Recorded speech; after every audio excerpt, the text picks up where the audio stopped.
Just let me know what he says. Tag. What's that?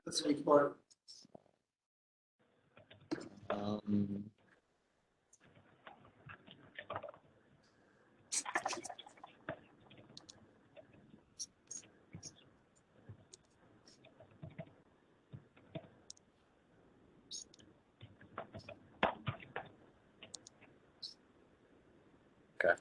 I'm streaming already. So I just need to know when I can bring it on my phone.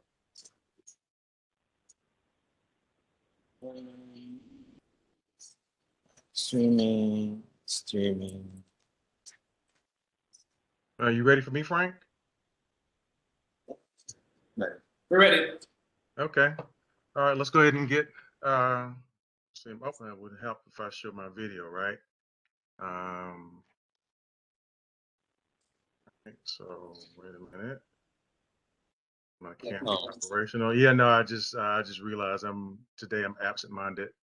So up here I go. All right, so we are ready to go. Okay, so you guys ready? Yes. All right, so let's call the meeting to order. Yes.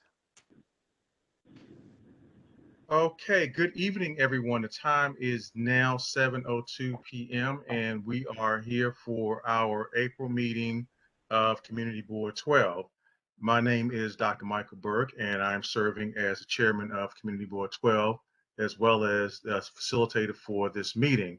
So to that end, if you're watching us on Fios, you can catch us on channel 133. If you're watching us on Optima, you can catch us on channel 67. We're also streaming live on Facebook Live, and we're also streaming live on our YouTube channel. Go to Community Board 12 YouTube channel, and you could find us there as well. So this, of course, is a portion of the meeting where we show our agenda so you can see exactly what we're going to be doing or discussing during the meeting. Being that you heard me say quite a bit that there's quite a bit going on, the idea this month is to hopefully get everybody out, talk about the business that we need to talk about, but at the same time, get everybody out in an expeditious manner. So to that end, I have the agenda. Hopefully you can see it. And of course, with our theme moving forward together. So the first item on the agenda, obviously outside of the adoption, is the public gallery session. And that session will be run by our first vice chair, Ms. Ajeria Bennett. Then we will hear from our elected officials and or their representatives. And then, of course, we will hear from the borough president's report. And of course, the community board chairperson, which is me, will give my report, and the district manager will give his report. From there, we will approve the minutes of the board as well as our financial report.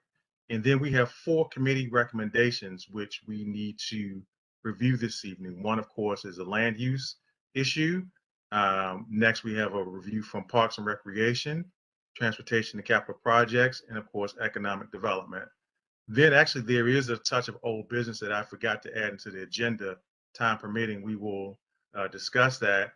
And then, of course, our new business, which this week is the nominating committee selection. And then, of course, some ideas for fellowship and bonding. And then last but not least, good and welfare, and then for adjournment. So to that end, I would like to propose that the agenda be adopted. So without any corrections if need be. So can I get a motion from the body that we accept the agenda as listed? So moved. Okay, so the motion's been moved. Are there any other objections? Without objection, so ordered, and the agenda is adopted. So John Isaac, good sir, can you lead us in opening prayer before we turn this over to our first vice chair, sir? All right, great. Dear Heavenly Father, as we come together as a community to solve the problems that we have and to celebrate our community, I want you to put your hands around us and take care of all of the people in the community, especially the elderly and the sick and the shut-in. I want you to, take care of people like Tolene and myself who've been sick over the years. And say this in the name of Jesus, amen. Amen. Amen. So thank you. For the record, everybody, Mr. John Isaac is our second vice chair, but you will hear more from him a little bit later on as well. So to that end, we are ready for our public gallery session. And so to that end, I'm going to turn this over to our wonderful first vice chair, Ms. Ajeria Bennett. Good evening, everybody. Hope everyone is well. So right now we're going to start with the public gallery session. So if you wish to speak, just raise your hand. If you look at the bottom of your screen, you'll see a section that has reactions. You could just press a button there and raise your hand so that you can speak, okay? And just to know that you have 3 minutes. And John Isaac is my timekeeping partner, okay? All right, so let's go. I see the first up is Dr. O'Riordan. Correct. Okay, yes. Okay, so I spoke to the board in February about Sales Smoke Shop, which is a new smoke shop on Katona Avenue, Woodland, where I live. So I'm going to begin by repeating some of the concerns that I voiced at the last meeting. I missed the date for March, and updating the committee. So the smoke shop is unlicensed, first of all, doesn't have a license to sell cigarettes or vaping, smoking materials, and it is within 500 feet of the school, which is illegal for the display of smoking paraphernalia. We've been complaining about this to elected officials, and particularly myself to Assemblyman Dinowitz and Councilperson Dinowitz, and they have been working with us and other members of the community. The smoke shop has got multiple violations. We've tried to attend hearings, but the hearings I think they're not happening because they don't show up. The smoke shop people don't show up. They're still operating as they had before, in that they've gotten violations for selling cigarettes, and particularly to minors. In fact, in February, when I said that, there were other people at the meeting who said, well, that doesn't happen. I know those people, I know that doesn't happen. Well, not only the violations from November, to which I referred in the February meeting, but they had new violations. I think it was that very week I was speaking to you in February, except I didn't know about it. But there's another hearing coming up very soon, and I wouldn't be surprised if they don't show again. So I know that it is not your job to do anything, but I'm just making you aware, and the elected officials, that we still care with one, and we keep on being told that it will be addressed, but it's not really been addressed. And not only in February, I informed the board that there was a robbery that took place about 3:30 in the smoke shop that February, in front of school children. In addition to the smoke shop itself, there's an awning that has a problem, in that there's a child on the awning, smoking. And Department of Buildings is supposed to be dealing with that, but we can't even get information. I have some new information, some other new information, in that I heard afterwards, after the February meeting, that at Christmas, the smoke shop was handing out edibles to parents while they were waiting to pick up their children at the school, and that some parents didn't think that was appropriate. And it seems that the smoke shop intentionally rented the space next to the school because there's going to be, a lot of foot traffic there from children. So we continue to be concerned. And in addition, we've heard they're selling or gifting pot. Apparently the way that they do it is they buy some sort of sticker or make a donation, and then it's not direct. I was told it's very common now in New York City. And I was also told that there's another office that deals with that, which is the Office of Cannabis Management. But I don't know if they're going into, I would really like to know that just as Department of Consumer Affairs went into the smoke shop and found they were selling tobacco when they weren't supposed to, I would like to know that the Office of Cannabis Management is looking at what's going on in the smoke shop as well. I don't know if I think that's just about all I have to say. And thank you for your time. Okay. Well, thank you. I think that what you've said is very well noted, and our elected officials are going to be next, and maybe they can address that as well. Okay. Thank you. Thank you. All right. Next, I have Mr. DeCastro. Hi, how are you? You're on mute. Okay. Hi, how are you? I am fine. How is everyone? Well, I'm fine. Well, I've lived in this community for 58 years. I have fought many, many years to see the improvement in our community. Mm. The last couple of weeks, my daughters have been driving me around the community. I am sorely upset and disappointed with the number of tractor trailers and trucks that are parked all over our community. It is degrading our community. It is awful. If you go from our district into Co-op City, the tractor trailers are all over. I know that Councilman Riley is interested in getting some place. I know that the manager has talked, but in the meantime, the community, pardon the expression, is going to hell with all these tractor trailers. The fact that the people may live in the community is no excuse. They seem to be getting worse and worse. I don't have to point out the different areas where the tractor trailers are because I am sure you live in this community like I do, and I'm sure you are just as disgusted as I am. And it's a shame that we have to have this type of community. And I don't want to compare it with any other community. I'm only interested in our community, what is happening in our community.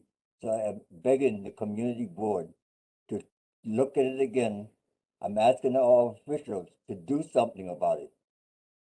I don't know what else can be done, but something's got to be done because it is terrible. And I urge you, the community board and our elected officials, to please do something before it gets even worse. Thank you very much. Okay, thank you. George, have you heard anything about the tractor trailers in the neighborhood? Nothing that Al didn't already mention. We've had conversations with the council members' office, both Council Member Dinowitz and Kevin Riley's office, Council Member Riley's office. We also identified some spots. We had a conversation maybe 2 weeks ago, 3 weeks ago, about identifying the councilman and both council members, Dinowitz and Riley, came to the community board, sat down, and we had a conversation in regards to locations that we could that might be suitable for truck parking so that we can get them off the street. The other thing that I had mentioned to them, there's a council member in Queens, I believe his name is Robert Holden. He was in Queens, QNS.com. You can go to that website. There was an article that he had teamed up with the local precinct in regards to not just dealing with truck parking, but also speeding. I mean, we have a number of issues that are similar. The fake paper plates, traffic cameras, and stuff like that. And working with his local precinct in Queens, he was able to get like not a dedicated tow truck that is there 24/7, but during the whatever period they looked at, 1 week or whatever, they were able to issue a significant number of summonses and sort of combat this issue. The council members said that they would, look into that as well. So there is a lot of stuff that's going on. I mean, it's not missed by us. We get a lot of complaints about trucks. The only thing that I would add, and I think Al knows this, I think we all know this, a lot of these truck drivers, and the reasons that they're on Edson Avenue or Webster Avenue, or throughout the district on Gun Hill, is that some of these folks live in our district. These are our constituents. I mean, they should not be parking on New York City streets, and I get it. but they are our constituents, and we have to figure out a solution. And I think that that's what both Council Members Dinowitz and Councilmember Riley are working towards. Okay, thank you. Thank you so much. So next I see Don Sibley's. Don Sibley's. Yes, I'm here. Okay, good. Thank you. Yes. My concerns were with the transportation, the bike lanes that I guess is going down. I see it's part of the agenda, but my concern is that it seems like we're favoring bikes, and on White Plains Road, that seems to be not working with the amount of traffic for the businesses that seems to be on White Plains Road. I don't know how this got approved, and maybe I wasn't at the meeting or our residents weren't at the meeting, but it seems very weird that the bus agenda or the bike agenda seems to be so strong, and I don't see the amount of bicycles that are needed that would make such a drastic change to the streets on White Plains Road. And the parking has shifted. And even on 233rd, as somebody who drives, I find it disturbing that it looks like there's going to be a new bus lane or a bike lane right by the Wakefield, the Woodlawn Metro North. They switched up where the bus station, the bus stop was, and put the same concrete stuff that they put on the White Plains Road by the train stations. They put it literally right in the middle of Webster. There's 3 of those concrete things. So now if there's maybe an emergency truck, where is it going to be able to pass on Webster because of how they've reconstructed the streets? So now people have been crossing, which I've witnessed on White Plains Road. They overtake the buses now because there's nowhere to go because of how the street is constructed by the train stations. People overtake the buses to get around the bus because there's nowhere to go anymore. And the other issue that I had for 233rd, instead of having the left only lane that we have near to the Woodlawn Cemetery and coming down to Bronx Boulevard, it should be straight and left. Why would you make it only left turn when there's barely any space? It's trucks, cars are coming down. There's nowhere to go, and it's tying up traffic. I mean, I've lived in this area forever, and I've never seen traffic this bad. And it's because of people who don't want to get a ticket for being in the left turn lane when they can just go straight. All of these things are creating traffic and the road rage that we're complaining about. It's not road rage because of people.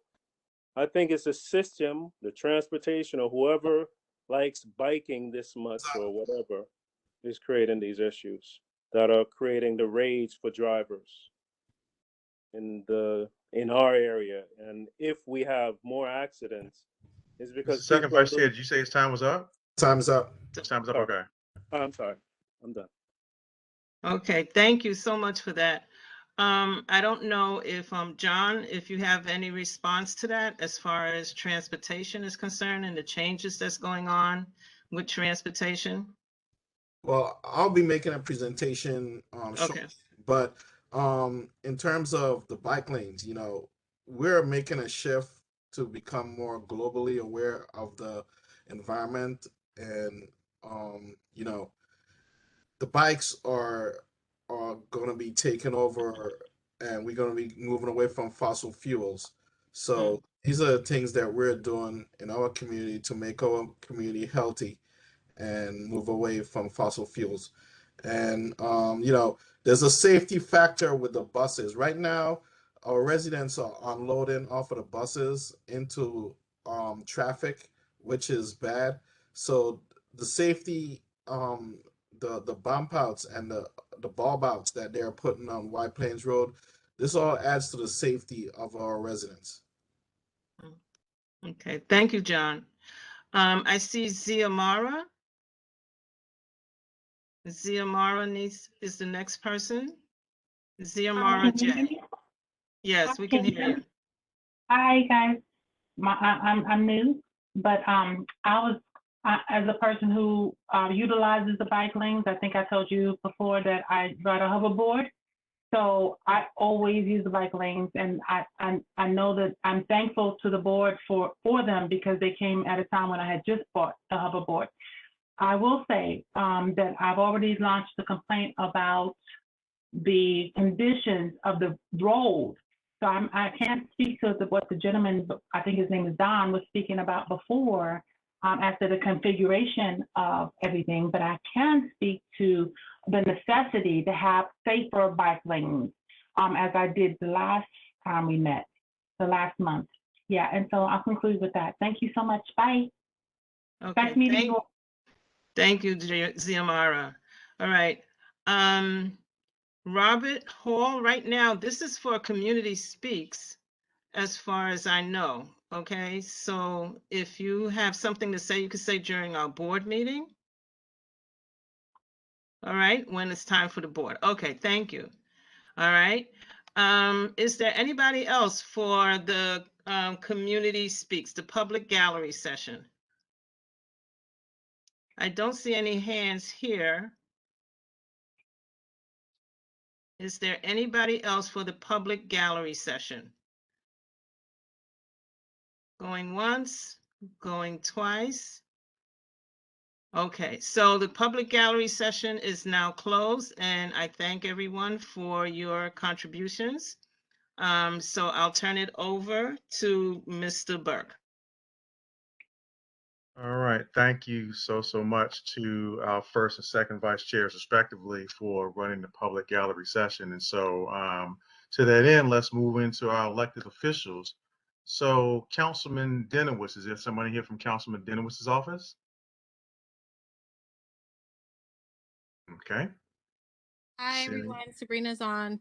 Oh, hi Sabrina. Okay, I haven't seen Sabrina. I didn't see her. Yep, I see her. Hi Sabrina, how are you? Good night. Good night. Thank you, Dr. Burke. I'm doing well. How are you? I'm fantastic. And yourself? I'm doing well. Thank you. That's great. Just a few updates. I got on right in the middle of George sharing about I believe the walkthrough that he did with Councilmember Riley and Councilmember Dinowitz, or the meeting that they had, which I believe is a step in the right direction.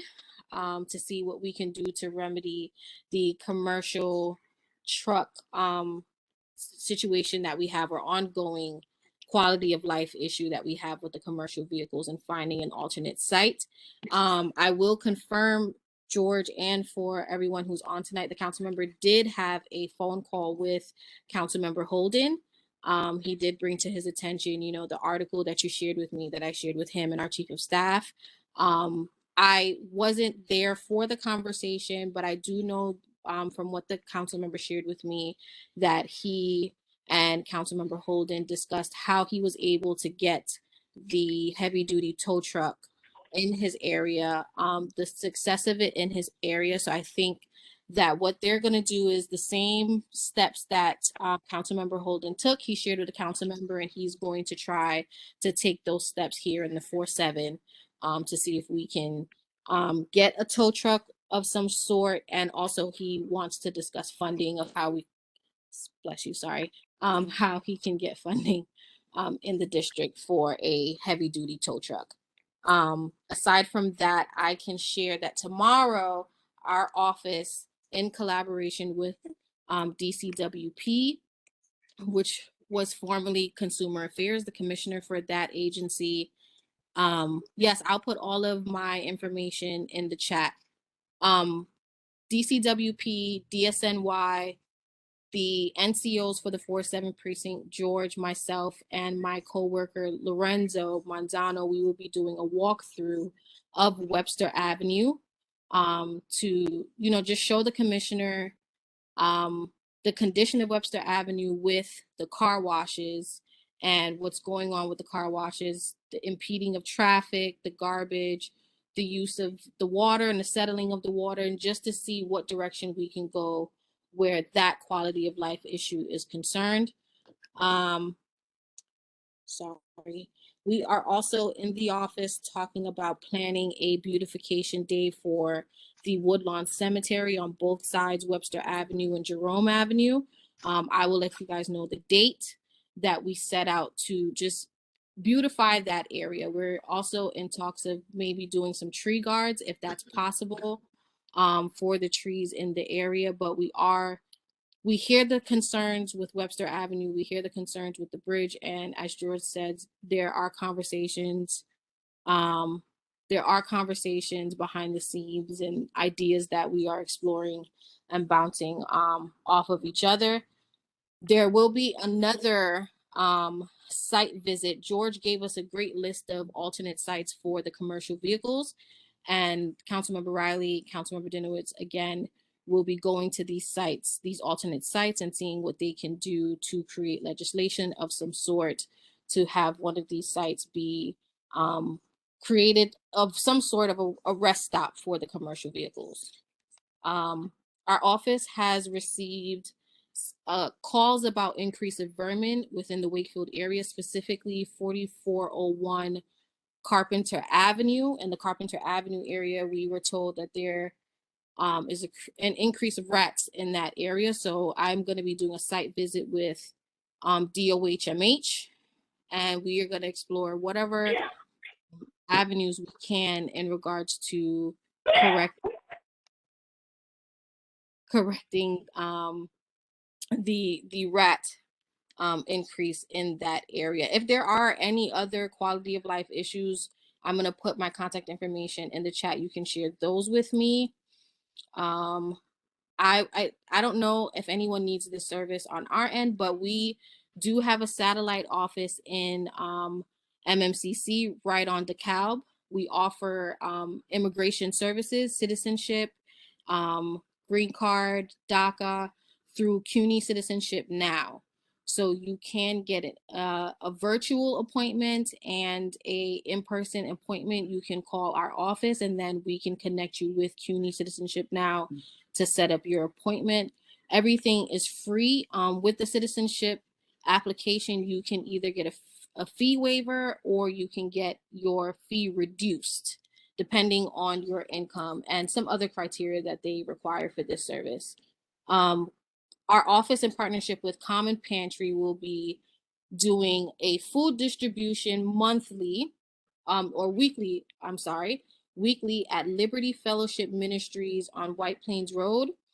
Once we have the address, I will send that flyer to Ursula, and Ursula will share that with everyone. Once we have, not the address, once we have the start date, I will share that information with the board so that that information can be disseminated. So the food distribution is for older adults. So starting at 65 years old, you will need proof of income. They can self-declare and they will only need an ID in order to get the package of non-perishable items. On June 4th, in partnership with Assembly Member Dinowitz, our office will be hosting a shred event.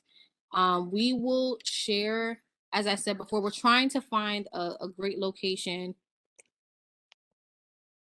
We're trying to find a good location in Wakefield where people won't be struggling with all their, their documents that need to be shredded. I am trying to push, George, I'm saying this for the first time, but I am trying to push for us to do this at the community board, even though it is somewhat out of the District 11 and the Assembly District, but I think it's pretty convenient. So if we can collaborate with Councilmember Riley and Assembly Member Hasty, then we're going to do that. But I think it's convenient at the CB. So those are my updates. I'm sorry. Those are my updates. I'm going to put the link to our newsletter, my contact information, if anyone wants to reach out to our office and get in contact with myself and the council member. Thank you. Okay, so thank you very, very much. That was very detailed, I might add, but details are great. And so I want to thank you for that. And so please give Councilmember Dennis my best. Um, to that end, Ms. Prisco, you're here from Councilmember Riley's office. So welcome. Hey, can you hear me? Yeah.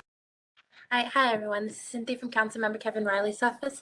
Just a couple of community updates. We're having an event tomorrow at Seton Falls Park. It's a community cleanup that'll be from 10 a.m. to 1 p.m. meeting at East 233rd and Baychester Avenue. We're also going to be having a PPE distribution at our office at 940 East Gun Hill Road on May 12th at 5 p.m. This is actually the office that I'm at right now.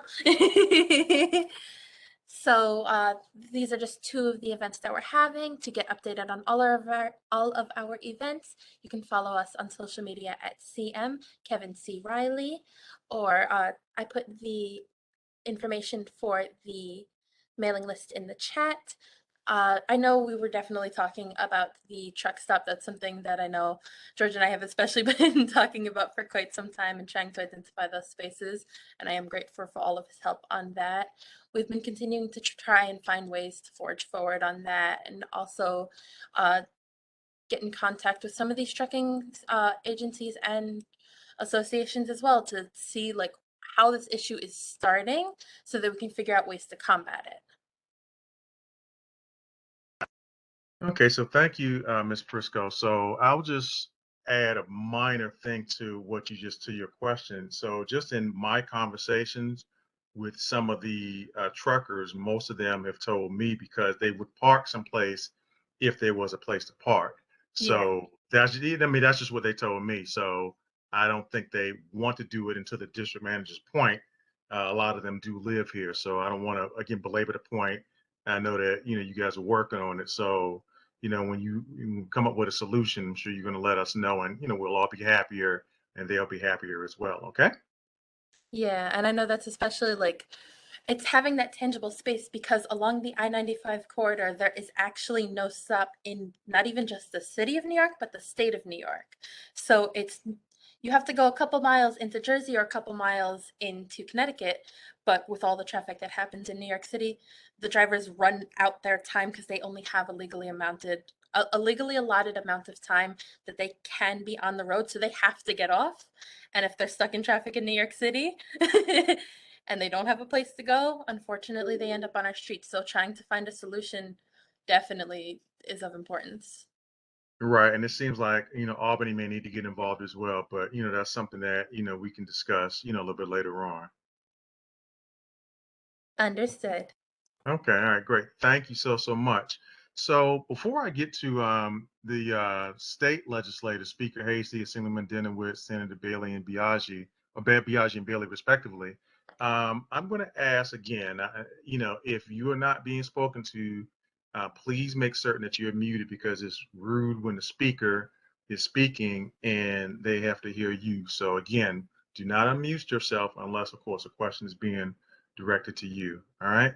So thank you. So now let's hear from our state elected officials if they are here. So is anyone here from Speaker Hasey's office? Okay. Hearing none. Is anybody here from Assemblyman Denowitz's office? Okay. Hearing none. And ladies first, is anyone here from Senator Biaggi's office? Okay. Harmony, I saw you're here from Senator Bailey's office. So are you still here, Harmony? Yep, I'm still here. Okay. Hi, Harmony. How are you doing? Welcome to our meeting this month. Hi, everyone. Thanks for having me. So just wanted to echo what has already been said regarding the trailer trucks. Our office has also been receiving those complaints, and we've been communicating with the precinct about these concerns. And, I don't really have much to add on that hasn't already been said, but it is really an issue of having room at the pounds. And the precinct currently, I know, is concentrating on summonses and booting trucks. But we're looking forward to working with the other electeds and all of the stakeholders to find a resolution for that. In addition, our office is still open for in-person constituent services. I'll drop our information in the chat, so please reach out to us if you have any issues or any concerns. We will be hosting a number of PPE giveaways in the district, and I will be sending those flyers over to be shared with the list. We will be starting our Taste of the District event, which will happen from May 16th to the 23rd. And we are looking for submissions from small businesses and restaurants in the district who would like to be featured in that. Please reach out to our office if you know of or if you are a business that would like to participate in this event. And finally, we will be having a Mother's Day event, just sort of focusing on self-care and caring for our mothers in the district. And I'll have more information about that as well and share that flyer. Okay, so thank you very, very much, Harmony, for bringing greetings from Senator Bailey. I see that Ms. Smith is here from Assemblyman Denowitz's office, and I don't know whether you just got on or whether I ran past you. So I don't know if you have any greetings from Assembly member or you just want to put your information in the chat and keep it moving. It's up Good to you. evening. I was having a little computer trouble, so I was a little late. Sorry about that. Okay. Hi, my name is Danella Smith. I'm from the Office of Assemblymember Jeffrey Dinowitz. He cannot be on the meeting tonight, but he does send his hellos to everyone. We don't have any specific announcements at the moment for the community board, but my information is in the chat. If anyone has any questions or concerns, they can reach out to our office. Okay, thank you so much, Ms. Smith. We appreciate it, and please give Assemblymember Dinowitz our best. Is Nicholas Vasquez here from Congressman Bowman's office? Nope. Okay. Moving along, we had somebody here from Mayor Adams' office last month, and I don't know if that person is still here or not. They were new. Is anybody here from Mayor Adams' office? Yes, hi, good evening, everyone. This is Alina Dow with the Mayor's Hi, Community Ms. Dow. Okay, Affairs. so you're a person. How are you doing? I'm very well. How is everyone this evening? Fantastic. Just to let everyone know that the mayor's office is also aware we'll be walking tomorrow with the with Eric Denowitz's office and all of the other agencies regarding the use of the hydrants in Webster Avenue at 233rd. Also, I know that I'm hearing a lot about the rodents.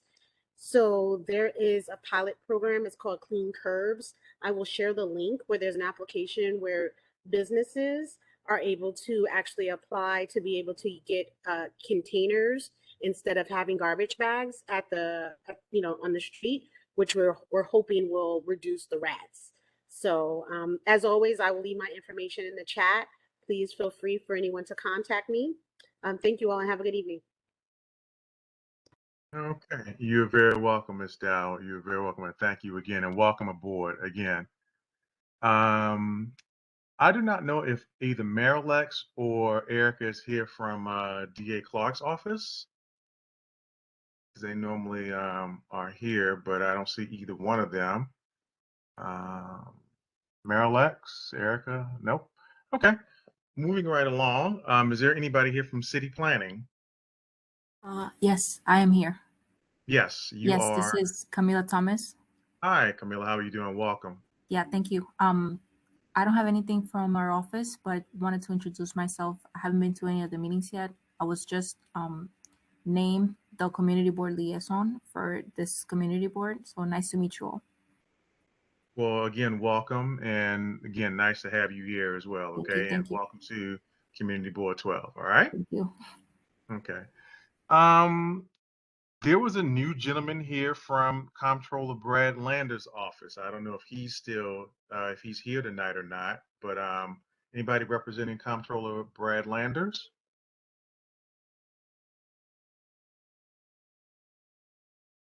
Okay. Well, hearing none, we are done with the elected officials portion. If I didn't, outside of the borough president, we're done with the elected officials portion of the agenda. So moving right along, if I don't see anybody or hear anybody, and I'm looking, I don't see anything. So move on. So Ms. Alexis Ruiz, how are you doing today? Good evening, Dr. Burke. It's Tom Lucania. How are you this evening? Oh, Tom. Okay, Tom, Yes. you're here. Okay, hi, Tom. Yes, How are you? I'm doing well. Alexis is under the weather, so Okay. I will give the report this evening. Good Okay. evening, Dr. Burke. Good evening, George and Ursula and all the members of Board 12. First of all, I want to thank all of you for your continued participation through these virtual methods over the last almost 2 years now. We appreciate the dedication of your board members and of you as the chair and the staff, obviously, in working through what has been a very difficult period of time working remotely and doing these meetings remotely. Having said that, there is a change that will be coming, and I know that George has received a memo from the law department, and we are preparing a memo from our office, which will outline the new procedures as was passed by the New York State Legislature and signed by the governor of remote meetings and the possibility of you continuing a hybrid method for your meetings.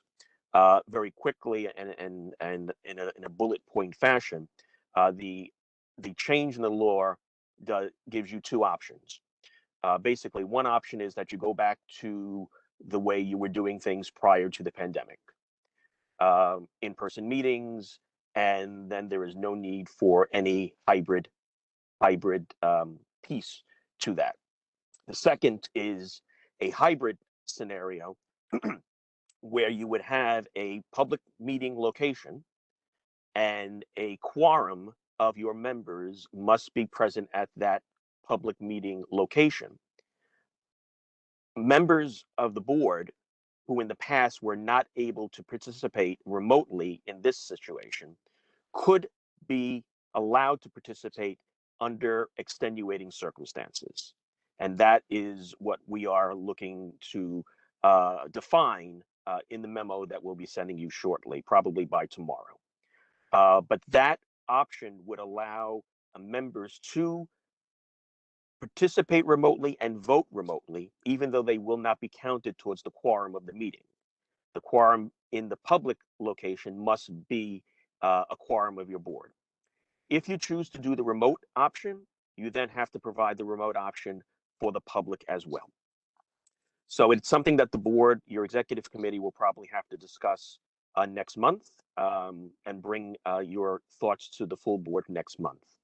Our memo, as I said, I believe will be completed tomorrow, and if not by tomorrow, it'll be sent to the chair and to the district manager by Monday. A couple of other quick items. I sent out the latest borough president newsletter on Monday or Tuesday. Each of those newsletters are filled with press releases from the borough president, as well as flyers on events that are occurring. And in this particular newsletter, you will see that Bronx Week 2022 is occurring, and it's back at its full force. There are flyers in that newsletter about events that will be occurring beginning May the 2nd through 2 weeks later. 2 weeks later, there will be all of the information and an online calendar on ilovethebronx.com. So watch your emails that I send you, and then you can also go to ilovethebronx.com. Lastly, all of you actually should have received a link from the Department of Citywide Administrative Services regarding the next cycle for the Sexual Harassment Training Prevention Program. Once you receive that, you should be able to take the course online from home. And once you've completed the course, it'll be a couple of days after that that you should receive the certificate from DCAS. Once you get that certificate, you can forward it on to me, forward it to Ursula, and then she'll forward it to me, whichever is easier for you. If you have not received that link and it was sent out the middle part of last week, please let me know and I will have it resent to you. It is a unique password for each community board member. So you can't have somebody else who may have received it forward it to you.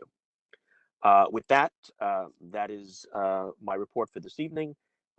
Thank you all again for your participation. Well, thank you, Tom. And so let me ask you this question. So we had our executive committee meeting last week, and so we actually talked about this. I'm kind of glad that you're here. And so if you'd indulge us for a minute. So one of the things that we were waiting on was clarity, and it may have been given this morning at the borough board meeting, but as I said, I had to leave early. And so I don't know if this came No, up. it wasn't discussed at borough board. Okay. So one of the things that we discussed at our executive committee meeting last week was the fact that what we at Community Board 12 would like is, with this hybrid model, we was thinking of our committee meetings remaining virtual and our general board meeting be required in person. Here's why we say that. Even if you look at tonight, even though tonight is kind of light, we only have 61 participants. Normally we're in the range of 80 or so participants. We, as you know, we've had more participation with going virtual than we had in person. And so I think one of the things that we discussed was, and I think in the executive committee agreed with this, was that we would rather have our committee meetings virtual and only our general board meeting be in person. However, we were waiting on clarity from your office, and I think you're kind of giving some now. As far as to what would be legal and what would not be legal, so that's where we stand as of last week, Monday. So could you provide a little bit even more clarity to what I just mentioned just now? Sure. The option, either option A or option B, goes for community board, general board meetings and committee meetings, and any public meeting that the board may have. Even if you were to do a committee meeting and you chose the hybrid method, then you'd have to have a hybrid method for your committee meetings as well. It's not pick one from this and pick one from the next column. It's straight across board meetings, committee meetings, and any other public meetings the board would have. And part of the tasks, if you choose to go remote and virtually in the hybrid, and it's in this memo, is that you have to have a public hearing on it. You have to then have the board prepare a resolution, and the board has to vote on it. And then that resolution, which would detail how you would conduct these hybrid meetings, would have to be posted on your website.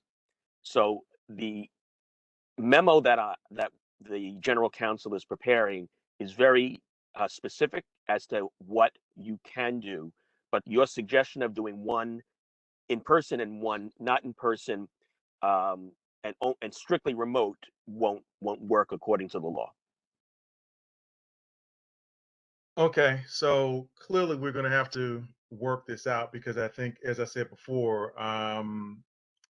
that's disappointing to hear, because, as I said, most of us like the remote option. As I said before, I'm looking at people like the elders, like Mr. DeCastro and others who, in particular with the BA2 subvariant increasing cases, I would not want one of the elders to, come out to any meetings. And I think one of the advantages of it doing things remote is that, and our second vice chair said this at our executive committee meeting, was that, you can attend multiple meetings, which is true, virtually versus doing that. So I think, based on what I'm hearing from you right now, that's not going to work. Unless you choose that remote option and the hybrid option. The public would still be able to participate remotely. So the hybrid option would still allow you to do what you're doing now, basically, but your quorum has to be in a public location. When you get the memo, I think it'll be a little clearer, and you can discuss it if you have any questions subsequent to getting the memo. Obviously, you can always call in, and we can help you with that. Okay, that's fine, because, like I said, a lot of my committee chairs, obviously, as you might imagine, are on here, so they're listening. I'm looking at Solene and Mrs. Claude. Yeah, so they're Like I said, listening. Alfredo too, so we're listening intently. Yeah, any questions, you can always call and ask. Okay, well, I'll do that. Okay, no problem. Thank you, Dr. Burton. You got Actually, it, Tom. just in what you just said, in terms of attending multiple meetings, I now have to go to Board 11.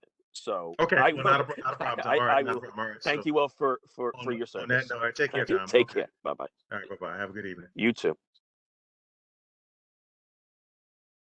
Okay, so members, we are moving right along. And so now it's the portion where it's the committee, the chairman of the board's report. As you know, for the past few months, I'm not going to read it because all of you should have a copy of it. So hopefully you've read it. And if you have any questions, of course, you do like you always do, either call me or send me an email. So to that end, I'm not going to go into it. Hopefully you'll have an opportunity to read it. I'm going to turn it over to the district manager for his report. No, same here. Everybody should have the district manager's report. I think in light of what Tom just mentioned, my report is basically re-emphasizing the need to cut the number of committees because there is going to be a requirement in the future, whether we decide to go hybrid or do in person, to be in person. So, I've heard from many of you in the past. We need to bring this to the full board, and we need to bring it to the bylaws committee, and we need to have an earnest conversation about, how many committee meetings we have to everyone's point. And I think John said this eloquently at the executive committee. There are a number of meetings. I mean, I've had a meeting every day this week. Many of you have attended some of those meetings. So, it is a major commitment, and to actually have to be physically at 4101 White Plains Road is going to be a major consideration, which is why I've been pushing the reduction of committees, and I think that the number should be capped at 4. And I want to have a discussion with the board members. We've not had this conversation in a public forum with the board members, and we've not had a vote on it. So, that's what my report is on. And hopefully, we'll get that moving forward. And, whatever it is that you guys decide that you want to do, we'll do. But that's it. So I hope you do read it. And, we'll have a conversation about it in the future. Okay. To that end, I think, hearing what, Tom said, I think we need to definitely, figure out what this is going to look like. So as he said, it'll be clearer. So, I'll take a look at it, and I'm sure you will, George, and everybody else, if we get it, and then, figure out what our next steps are. Okay, so board members, we are moving right along on the agenda. So the next item up for business is the approval of the board minutes from last month. So that in that case, we need to know if we have a quorum. So Carla, do we have the minutes from last month? We had some technical difficulties, version control problems with the minutes. So I'm sorry, there are no minutes to approve tonight. March isn't ready for, yeah.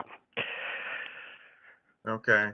We still need to determine whether or not we have a quorum. I see Councilman Denowitz is here himself, so I'm gonna break quorum but let him speak. Other than that, we still need to determine whether or not we have a quorum. So Councilman Denowitz, Sabrina gave us a very detailed outline as to what's going on in your office, but if there's anything that you want to say to the board, we'd be more than happy to hear from you. Well, first, I always tell people talking to my staff is just as good as talking to me. So if she went over everything very detailed, I'm sure I trust completely that she did wonderful work. I'll just share that we had votes today at the stated meeting, and one of the bills we passed today was improvements to a law that required businesses to post salary ranges. So when a business posts a job, they also now have to post a salary range, whether that's a yearly salary or hourly worker. And some of the other changes was we extended the time that allowed businesses to comply. And we excluded very, very small businesses like the bodega. And, they're still able to put that help wanted sign on the window. It's, it's not as serious as all that. But for those bigger companies, they got to do it. And the goal of that is to address pay equity, whether it's gender or racial inequity we've seen in pay. This we see when ranges are posted, it helps fix some of that inequity we see in the pay in the pay between genders and races and ethnicities and all the stats that we unfortunately have been drumming into our ears, which are unfortunately true. I'm gonna leave it there because Sabrina told you all the local stuff. That's the most important thing. Did you bring up the? I'll leave it there. I don't know if anyone has any questions.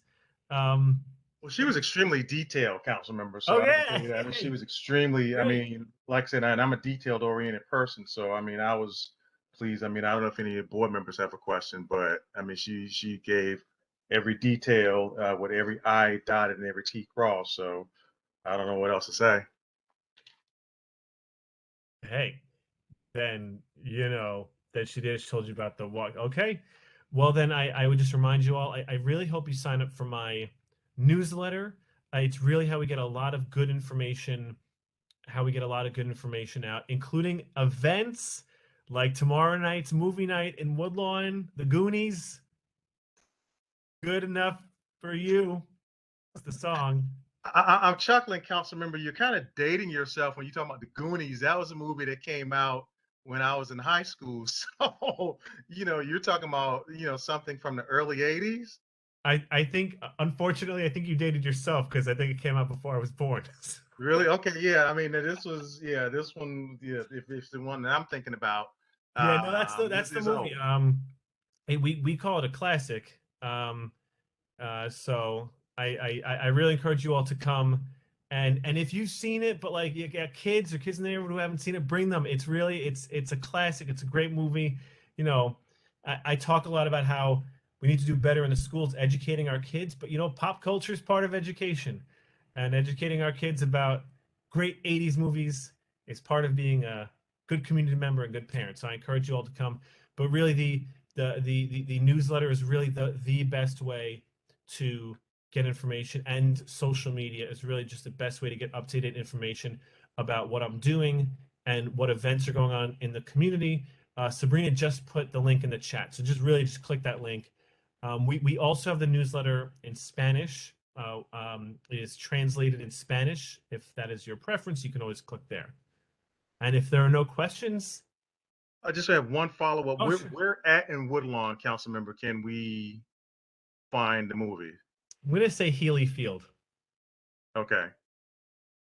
Okay. Yeah, Healy Field. Okay. All right. Thank you so much, Councilman. We appreciate it. And again, please give your family my best personally. Absolutely, will do. All right, thank you. All right, not Bye, a problem. everyone. Take care. Okay. So next up, Madam Secretary says that we have a quorum, which is great. So if that's the case, we can move on to the financial report. I love that segue.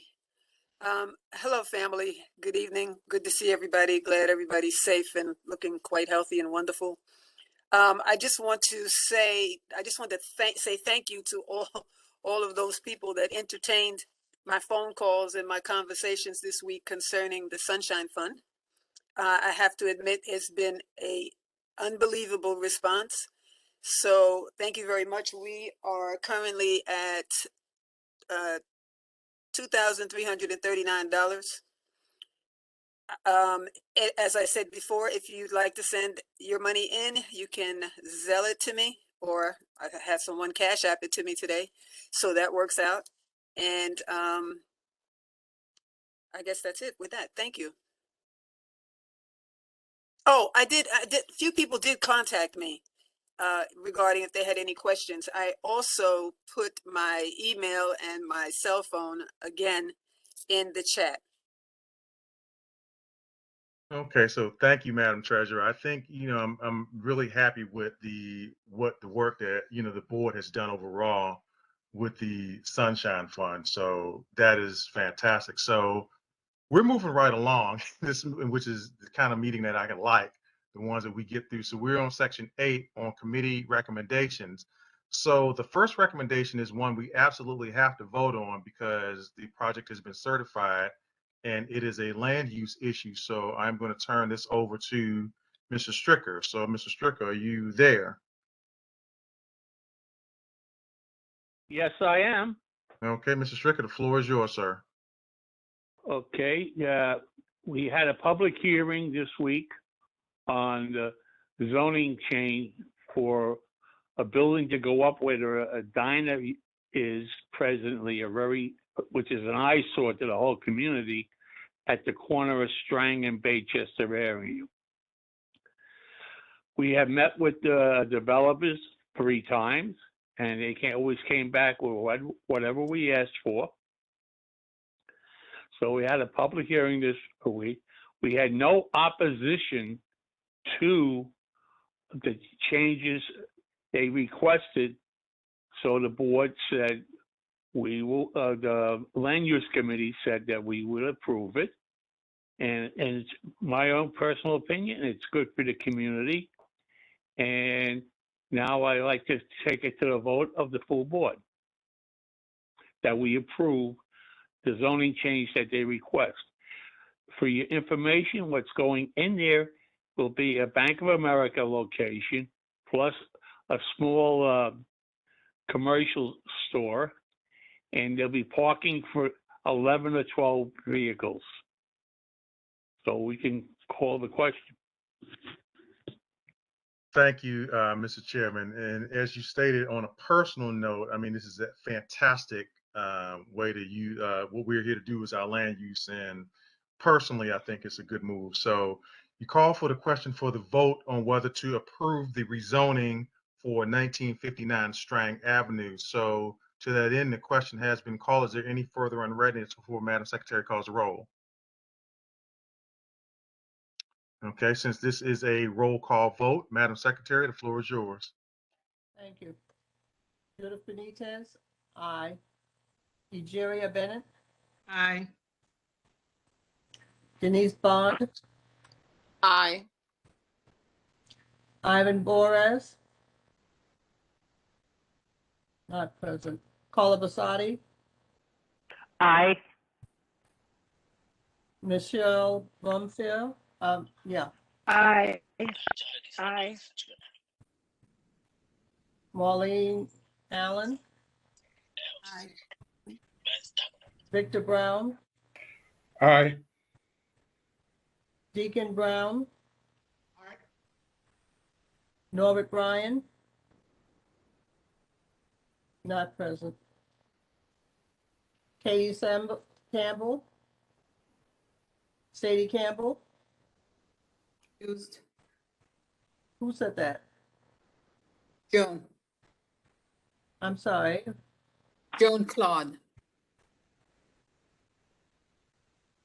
She's not. So is she excused from the board, Dr. Burke? No, ma'am. Thank you. Joan Claude. Present. Aye. I'm sorry, Ms. Clyde. She is. I'm absent-minded tonight. She is. My apologies. Sadie Campbell is excused. Yes, ma'am.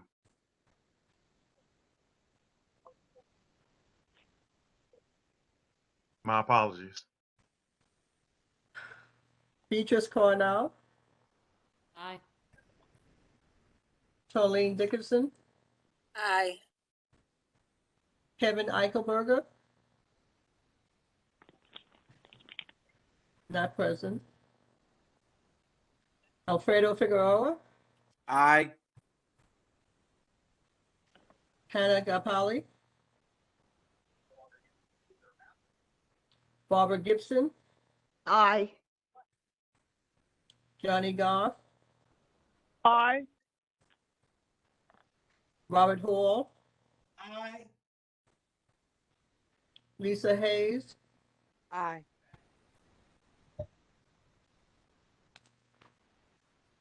John Isaac. Aye. Theodore James. Not present. Keisha Martin. Aye. Arthur Lass. Not present.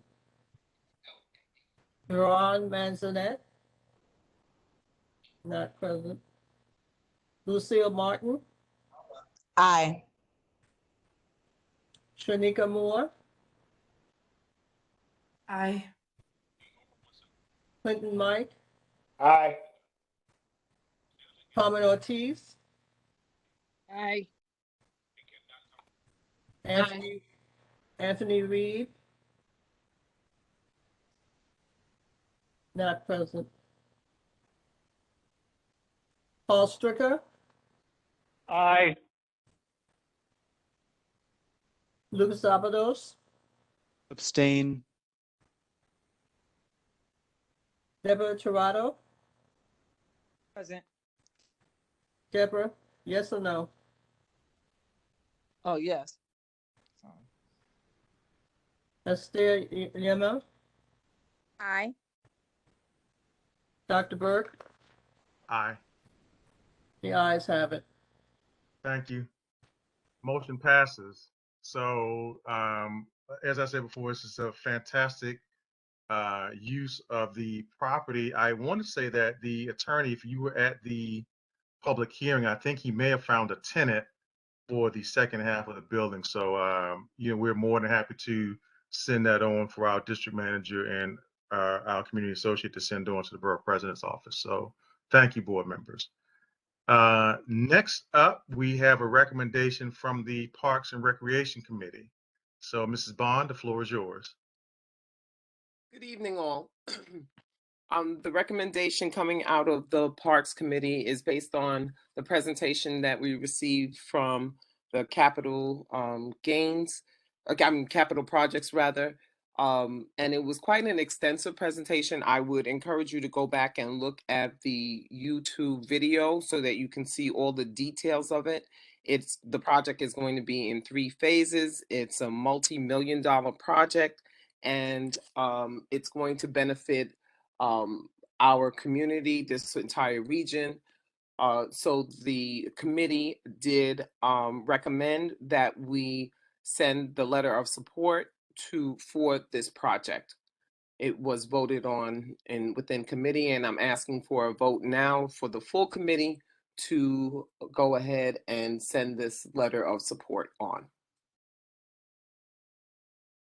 Okay, thank you, Mrs. Bond. So, board, we have a motion on the floor to a recommendation from the committee chair that we approve or send a letter of support for the Half and Part Revitalization Project.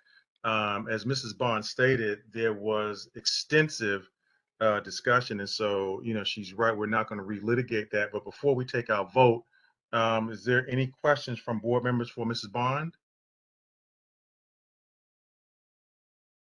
Okay, hearing none. So, Mrs. Bond, my question to you is, would you want a vote of unanimous consent, or would you want a roll call vote? How do you want to do this? Unanimous consent would be fine.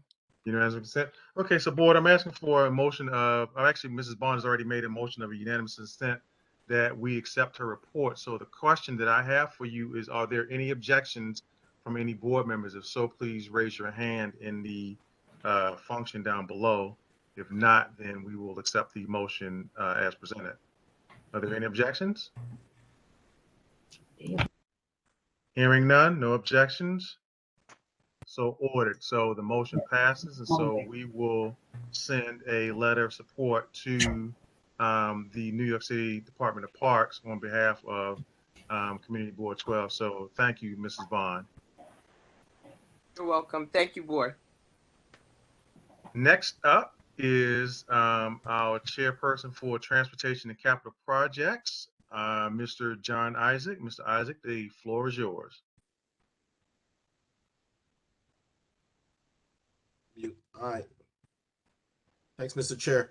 The Transportation and Capital Improvement Committee met on April 14th at 7 p.m. and the New York City Department of Transportation presented the street safety improvement project from 226th Street to 241st Street. This project is the continuation of the improvement project which was implemented last fall. New York City DOT have been canvassing White Plains Road, working with the vendors to provide the necessary loading, zones for the businesses along the corridor, and the project will improve the safety conflicts between the pedestrian and the motor vehicles along White Plains Road. DOT will install bus boarding islands and additional 2 miles of protective bike lanes. Currently, our residences are forced to load and unload an oncoming vehicle traffic. Since the additional improvement, there has been a 15% drop in crashes and 21% in pedestrian injuries. The Transportation Committee voted in favor of these improvements, and we would like to get a letter of support for this project.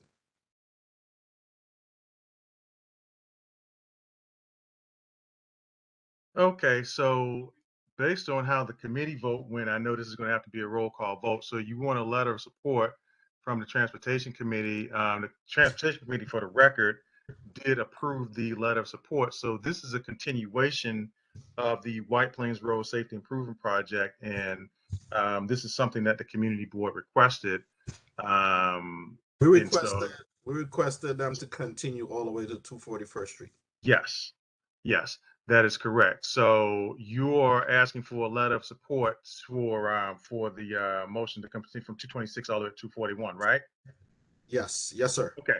So are there any? Okay, so I see Mr. Hall has his hand. I don't know if that's Mr. Hall or Deacon Brown has a hand raised for you, Mr. Isaac. So Mr. Hall, or is that Deacon Brown? Which one are you? It's Robert Hall. Okay, Mr. Hall, the floor is yours, sir. Okay. The bike lane at both 219th Street and 225th Street on White Plains Road forces you to go onto the sidewalk at those featured stops.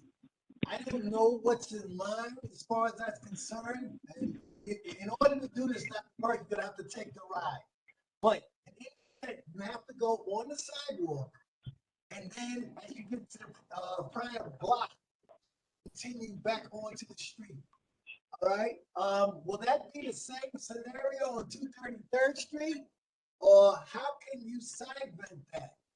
And what it does is press the residents closer to the bus stop because the bikes have to go straight. So not respecting the pedestrians either.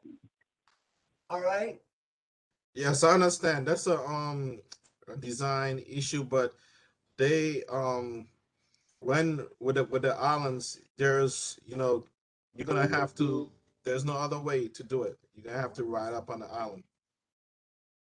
Okay, because that's what that caller that was on the speak session was alluding to. And if we continue, that's going to happen on 233rd and subsequently 238 and 241st. So that's something that needs to be looked at. I don't know if it's favorable, unfavorable, or dangerous to people waiting for the bus. Well, Mr. Hall, they were actually making changes, and we could add this recommendation to them when we speak to them. Okay, please do, please do. Okay, thank you. I yield the floor. So let me ask a question. Am I hearing an amendment to the motion, Mr. Chairman? Yes, sir.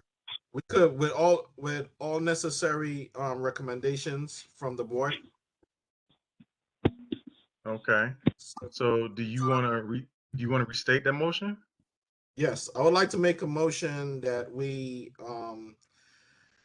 approve the bike lanes from 226th Street to 241st Street with the necessary changes to allow for, I guess, disembark areas, other safety measures on White Plains Road. Okay. So being that this is coming from you, the chair, we do not have to second that. So those are your recommendation. Is there any more from board members? Are there any more questions for the chair before we call the roll? No, I have one, Dr. Burke. Yes, sir. Yeah, I have no issue with what the Transportation Committee approved, But what I see when I'm in the lower end of the area where the bike lane starts at Gun Hill, I'll be at 217th Street, 218th Street. Everybody's parked in the bike lane. There is no enforcement. So the bikes have to go in the middle of the roadway to go around the double parking because the parking spaces provided by DOT are full. So the people park in the bike lane, and that's dangerous, forcing the bicycles out to the middle of the roadway. I think we should push the 4-7 and traffic to enforce the bike lane parking because it's unsafe for people riding bikes, and we put the bike lanes in for their safety. That's all I have to say. Thank you, Mr. Stricker. I haven't ridden my bike up there, and I blame Mr. Robert Hall because Mr. Hall was supposed to get, we're laughing now, but he was supposed to get me, and we were supposed to ride our bikes up there because, of course, he's a bike rider and so am I. But right now I've got to repair my bike. So to that end, Mr. Hall, I blame you for me not realizing that there was an issue from the naked eye. When I drive, it looks like everything is okay, but clearly it's not. And so I'm seeing some talk in the chat. So maybe that's something that, we could fix with the letter of support. So are there any other questions for Mr. Isaac before we call the vote? From board members, that is. Yes, good evening. From board members, who's this? This is, I was about to say Sister Lisa, excuse me. Hi, how you doing? Hi, how are you? So I do have a question for my voting purposes. If we approve the letter, even if you add the recommendations, can they go forward with the bike lane extending, but without putting in our recommendations? So could they adhere to one part of the letter and not the other? Can I make a comment? Well, hang on for a second, Luke. Let me see if John can answer the question. If not, then I'll try to chime in. But I think John can answer the question. I really think in our meeting with Keith, they're actually willing to work with us on whatever we want to make it. So, I think they would adhere to anything that we suggest, because we did bring up some issues in the last meeting, and so I think they're not going to just put them in like that. Thank you. Okay, thank you. Luke, you had a question, sir? I just wanted to make a note for the board that according to the presentation, the committee was given those raised areas that are kind of a shared use. In this new iteration, DOT says they're going to paint green kind of area so that you can, almost like the green you see in Times Square, where the costumed characters have to restrict themselves to that green area. That's what it's going to be like apparently on those raised concrete areas. Okay, thank you for your comment, Luke. I appreciate that. Mr. Hall, you have your hand up again? In reference to the bike lanes, can we negotiate the traffic department for the 18-wheelers making delivery like they do downtown in Manhattan at nights, after hours or something like that, because they're creating a problem with the 18-wheelers making delivery to the stores? So I'm going to take that, John, if you don't mind. So Deacon Brown, we talked about that at the Transportation Committee meeting. So that's all being considered. And so I don't want to take up time here with something that was discussed there. But, that was discussed during that particular meeting. And as I said, if our chairman wants to comment on that, he can. But like I said, I think that's going to be under consideration.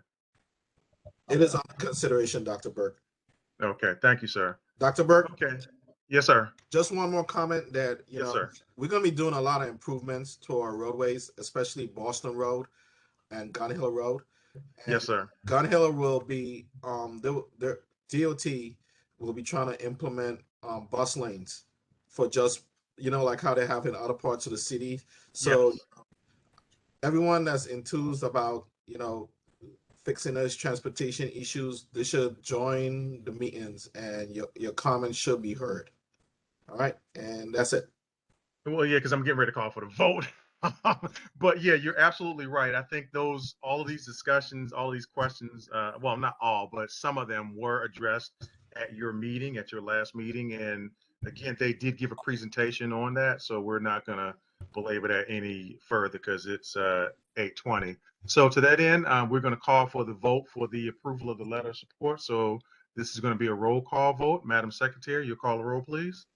Okay, thank you. Judith Benitez, abstain.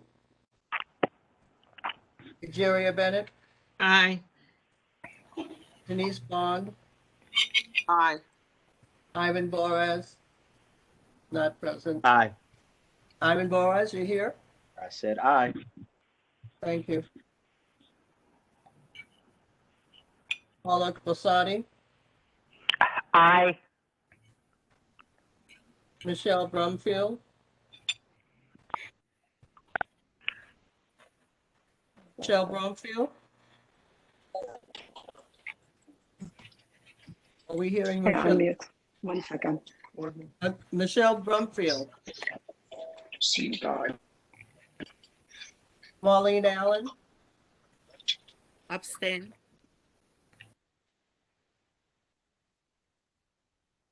Victor Brown,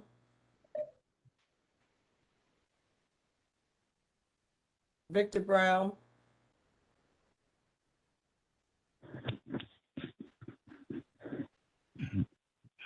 Deacon Brown, Abstain. Norbert Bryan, not present. Can you please note aye for Victor Brown? Okay, thank you, Mr. Brown.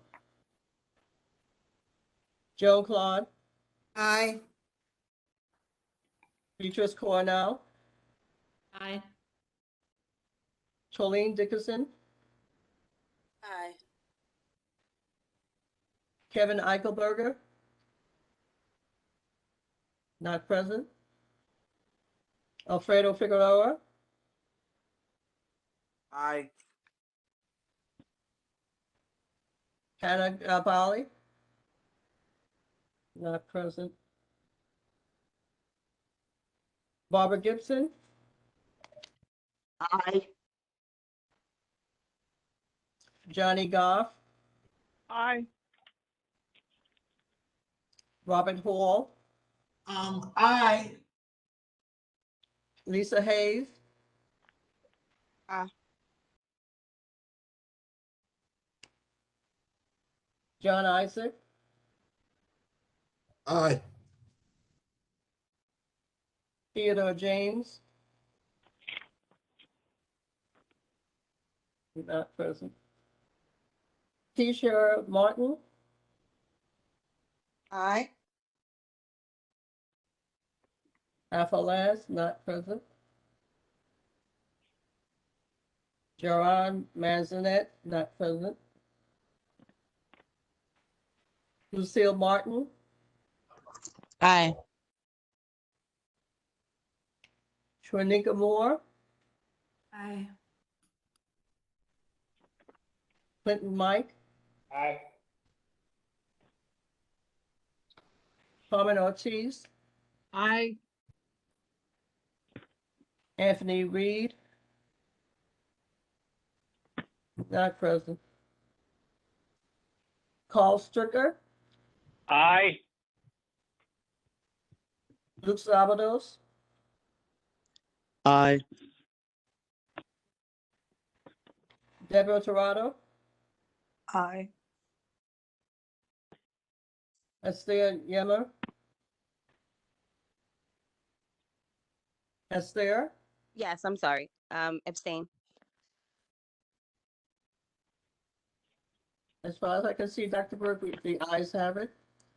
Okay, I'm for the project on the record too. Oh, so sorry. That's I got okay. you, Dr. Burke. Thank That's you. okay. You got it. Motion passes. So thank you very, very much, Mr. Isaac, for shepherding that through for us. Okay, so the last committee item up for discussion is actually your committee, Mrs. Benitez. So the floor is yours. Thank you, Dr. Burr. You got it. Good evening, everyone. This is going to be very short. We have a new establishment coming into the neighborhood who's looking for a new liquor license, and the name of the group is Horse and Jockey Incorporated, 4277 Katona Avenue. And as I said, it's a brand new establishment and also a brand new owner to the business.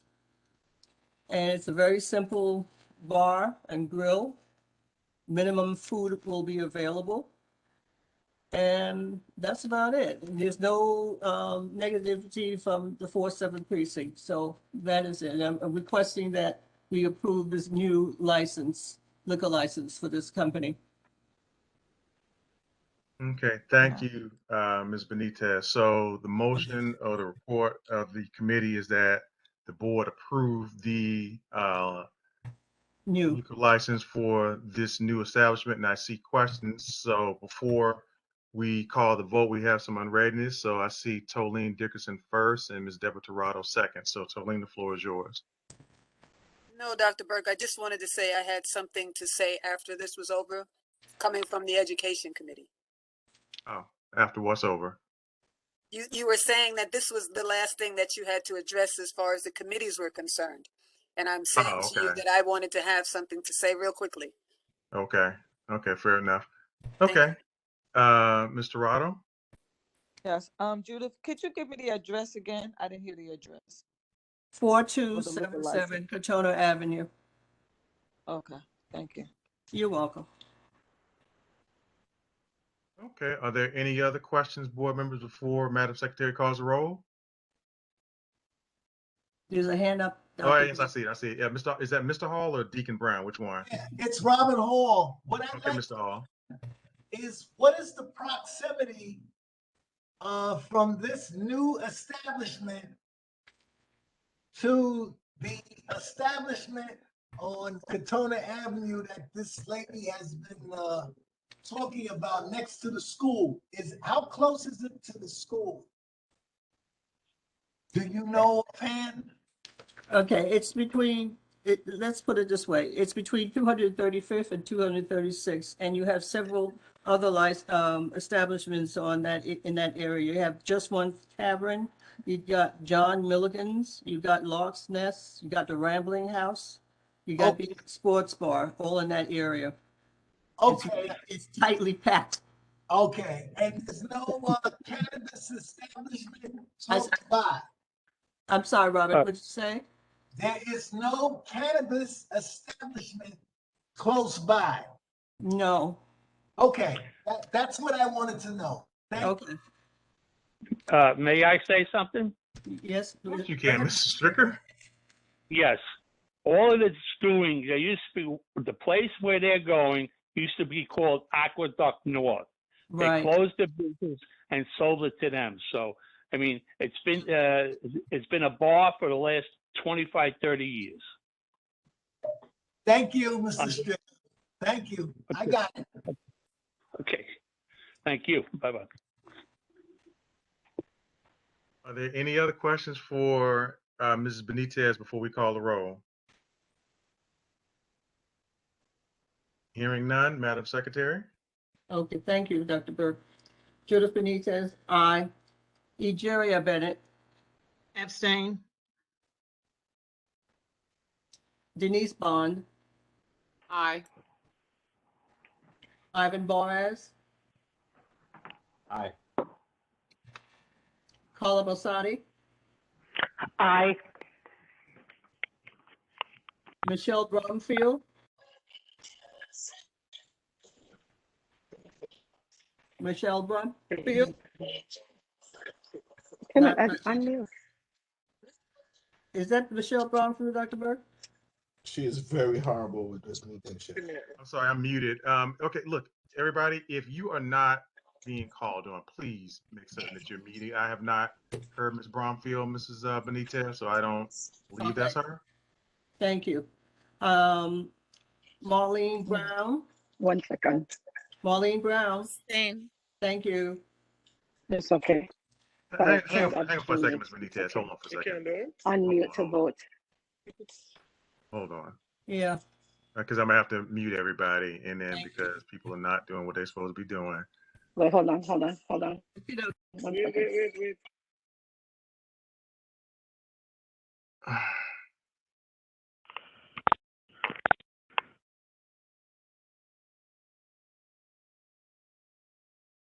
Ms. Benitez, can you unmute yourself, please?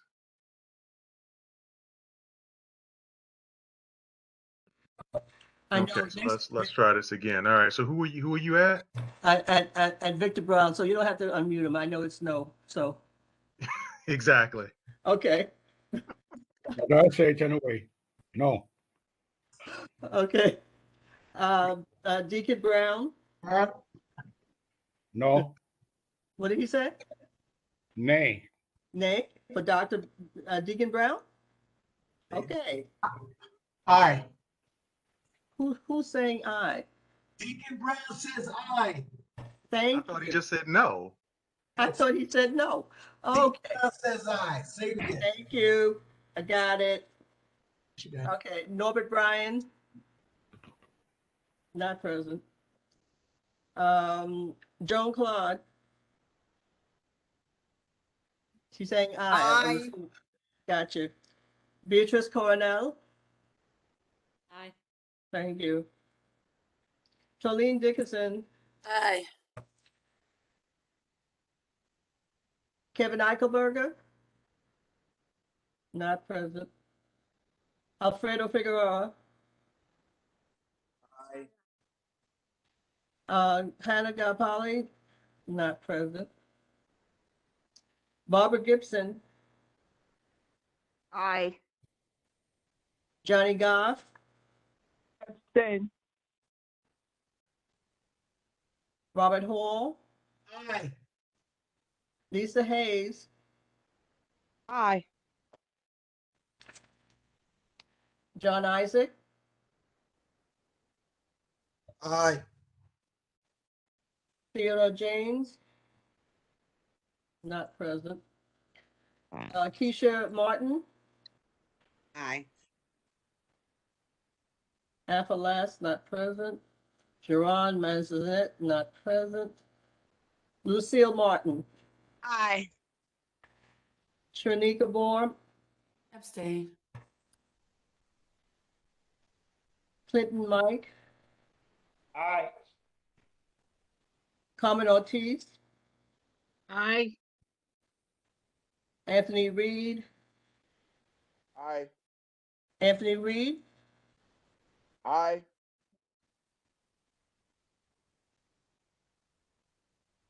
Carl Stricker? Aye. Luke Zabados? Aye. Deborah Torrado? Aye.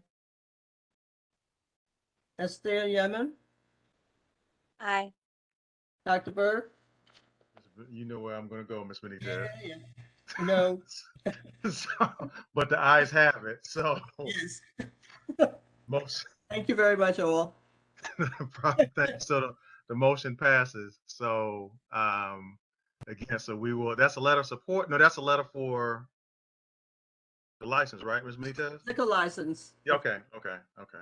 All right, fantastic. Okay, so we are moving right along. So we are under old business, and so we actually had a brief update today on the newsletter, and so I'm going to have Keisha, if she can, just speak about that ever so briefly. Yes. And then we're going to get into our new business, and then we'll be out of here. Sure. Good evening, Dr. Burke. Good evening, board members. Really quickly, just wanted to give a brief update about the newsletter.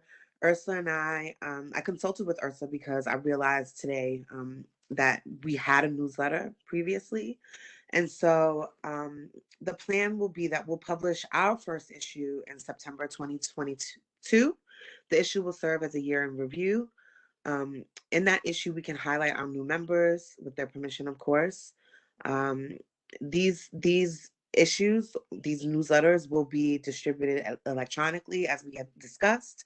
We will also print some issues that we can deliver in person to our senior centers in the district, and also at the Y. My goal would be to have the printed issues delivered with an invitation to talk to our neighbors about who we are and what we do. We can have a sign-up sheet for those who wish to receive upcoming issues electronically. If members of the community board are also members of these groups, I would welcome you to give the presentations, or I am happy to do that on our behalf with George and or Dr. Burke. I'm willing to make calls to these different organizations, so the senior centers, the RAINs, the WIDES, to get the numbers of their memberships to see how many issues we would need to print, because as you know, resources are limited. One of the things that I had mentioned to all of you is that my goal was to publish the newsletter monthly. After consultation with Ursula, I understand that historically we had published about every 3 months. So that would put us on a schedule where we would publish in September, December, March, and June. I think that the schedule that Ursula proposed would likely be more manageable than a monthly newsletter. And that's really my update. Of course, I will be looking through old minutes and old committee reports over the course of the next few months, as we put together the newsletter for September. But just remember, it will be a year in review, so I may be reaching out to some executive committee members, for specific highlights for your areas. And that's all I have for you this evening. Okay, thank you, Mrs. Keisha Lago Martin. So let me just reiterate again, I appreciate you taking this on. I do know that, Sydney, God bless her, I know that she assisted you with this, but I'm also glad that I actually read Ursula's email, even though I was late checking it, just to read the email. And as I said before, board members, one thing that you know about me is that, if you have an idea, then I'm going to promote it. And so again, this idea actually came from one of our community residents who follow us. But nonetheless, the fact that Keisha and initially Sydney, and then of course now Ursula chiming in with suggestions was outstanding, because again, we are, volunteering our time, and I think that's more manageable for Mrs. Martin and whoever, and Ursula and whoever else wants to join them. And so I like the idea. So I see a question up from Tolene. I forgot you had something with education. So you have a question, or you wanted to mention the education piece? I wanted to mention the education piece. Okay, hang on. Okay, hang on, Tolene. I'm gonna get you right next. My apologies. I totally slipped my mind. No problem. With the newsletter, so what Mrs. Martin just stated is, so we're going to start our first publication in September. And as I said, the rough draft is absolutely beautiful. I love the work that they did.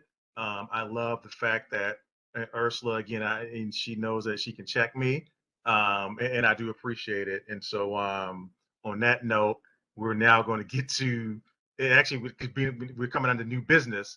It actually works out anyway. So Tolene, before we do nominations, your bit of information. Okay, just very quickly, family.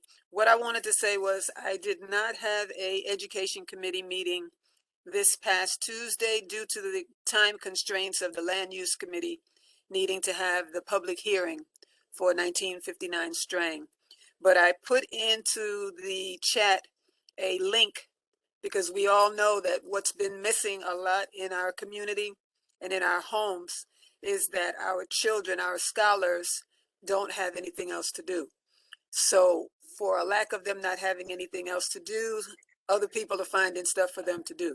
So I'm just pleased that the Department of Ed is opening up the Summer Rising program, which initially started, I see you shaking your head, which initially started on Monday with the enrollment. I put the link in, so when you go into the link or when you refer anyone to that link, please just let them know that all they need is a valid email address and their scholar's OSIS number. But I just wanted to make sure that you all understood how important this is. All the camps are opening up. A lot of the summer programs are opening up. it's so important that our children have something else to do. Okay, so please share that information. Very important. Thank you.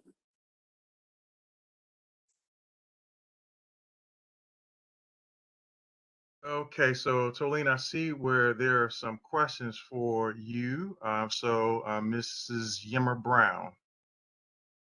Yes, thank you, Dr. Burke. I just wanted to follow up on that. We just got word this morning that the Co-op City location for the Summer Rising for elementary school is actually completely closed. So parents who are looking to do that, you should probably look right away because they're only using 153 this year for multiple schools. So there might be a location that is outside of the district. So those who are interested, they should do it immediately. Yes, I also no, thank you for that information. But my granddaughter attends 181, and their rising program will be at 180. So you have some schools that are holding their programs in our district in other areas. I know my daughter's school, where she works, is Pelham Gardens. They happen to be having their program in their school. So you really should check with your parent coordinator and find out. Hello, Dr. Burke. Hang on for a second, Mrs. Dr. Goff. So I see a couple of hands. So you're going to be after Lisa Hayes. So because I'm muting myself because I'm doing something else. So it's Mr. Hall. I see Ivan Boris, Lisa Hayes, and then you, Dr. Goff. All right. So that's the order. Mr. Hall, Ivan Boris, Miss Hayes, and you, Dr. Goff. All right. So Mr. Hall, you're up, sir. Okay, in the interest of time, I'm going to be brief. I just wanted you to know that Gun Hill Houses is in the midst of a walk home from the kids from Uganda. And since you're talking about youth, I had a very, very good conversation last night with Madaha from Mind Builders who came into Gun Hill, and she promoted her folk culture program, which is a paid internship from folks from the ages of 14 to 21. So this is what's going on. We have to find things for these kids to do. And also, just so that you know, especially you, Dr. Burke, on the 7th of May, Gun Hill Playground will have movies under the stars, and we're going to do Spider-Man No Way Home, and it starts in the evening. So all are welcome. Okay? And that's all I have to say. Thank you. Okay, well, that is definitely one of my favorite movies. Even I have to, anyway, Mr. Boris? I just want to say that I'm really pleased to hear our committee chairs once again report. We haven't had that in a long time. And, as you know, they put a lot of work in and service, and as do their members of the committees. And it's just good to hear from them again. Back to business as usual, as it used to be. Thank you. Ms. Hayes? Yes, so I just wanted to piggyback off of making sure that the children have something to do. DYCD has extended their application for Summer Youth Employment Program until May 6th. So please, if you know any children, there's lots of opportunities right here in our very own district, right here at Eastchester Heights. Under Ms. Johnson, she has an opportunity. So there's tons of opportunities, Dr. Goff, tons of opportunities. So please let your children know and everyone else. Thank you. Well, it's funny you should mention Dr. Goff because she has the floor now. Dr. Goff? Thank you, Lisa. Thank you, Dr. Burke. Good evening, everyone, and welcome, and everybody stay safe and return home safe. 3 things. 1, we are Jade Nursery School have extended their summer program for the summer 6 weeks summer camp. We'll be very much involved with the YMCA because on Saturdays, the kids that attend the YMCA from my school or from Ms. Johnson, whatever, we have a special program called Self-Confidence Within. I repeat, Self-Confidence Within. A lot of our students can do even much better if they feel good about themselves. For an hour, the Y have given us space and time, social worker, teacher, and health person to come in and do this every Saturday for 6 weeks.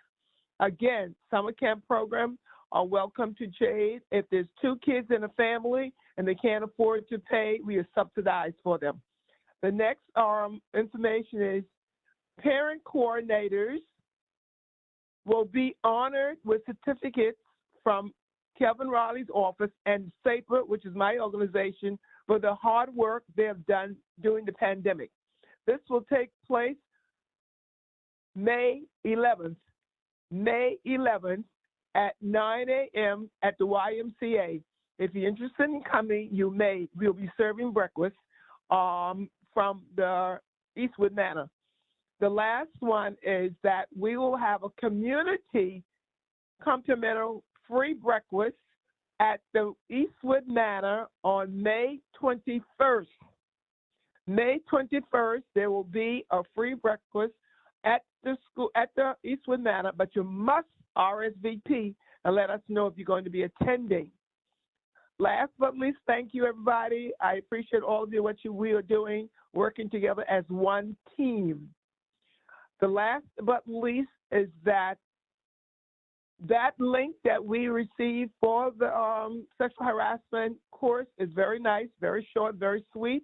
I worked on it, and I'm very pleased to know that this is very easy rather than coming to the board and do it when you can sit at home and do it. Thank you all, and backpack will be given out this summer, and we have lots of backpack, lots of sponsors. I'll give that information in July to Ursula. Last but not least, again, we need to have someone, Ms. Dixon and Dr. Burke and everybody from the Board of Ed, from the CEC, come and let us know monthly what's going on at our school district and at the CEC board. Thank you very much, Teresa Roberts. We'll love to have someone invite her. She's the president of the CEC. God bless and have a good evening. Well, thank you, Dr. Goff. So let me, Tolene's got her hand up. I'm going to comment on that right quick, Dr. Goff. So I know that, Denise, I know Ms. Roberts, I owe her a phone call. And so it's been crazy. I haven't been in the office, and she leaves messages there, and I haven't checked it. So I just happened to go in just one day arbitrarily and check it. So I need to give her a call. One of the issues with them is that we had, Dr. Goff, we had allotted the third Tuesday of every month to be free so that we can go to the CEC meetings. However, for whatever reason, only they and the good Lord know that they changed their meeting to the second Tuesday, which of course is when Parks meets. So therefore we can no longer attend, at least I can't attend their meetings. And so, to that end, I asked her why in God's name did they change it? But, and again, she was newly elected, so I don't know if she had the answer to that, because that was done prior to her becoming president. But in any event, that's why I can't attend. But if they want to consider moving it back, that's why we had that third Tuesday open. But that's, neither here nor there at this point, Dr. Goff. Hopefully I will, hopefully you and I can talk offline, and I can, call and make sure that she and I are aligned. Yeah, I'd be more than glad, because I do attend quite often, and she does express some of her thoughts to me, and I try to express it to our chair of the Ed Committee, which is Ms. Dixon. Right. Well, again, like I said, it's for whatever reason they changed it. I don't know why, but hopefully we can do some collaborative efforts. So Dr. Goff, between you, myself, and Tolene and everybody else, we can make that happen. And I see Pam is on here too. We can make something happen. And so I see Tolene's got her hand back up. So I don't know if she wants to touch on that. Yes, just quickly, someone texted me for this information and I forgot to say it. So this is for kindergarten through, summarizing, is for kindergarten through 8th grade, and it goes from 8 a.m. to 6 p.m. weekdays. Okay. That's it.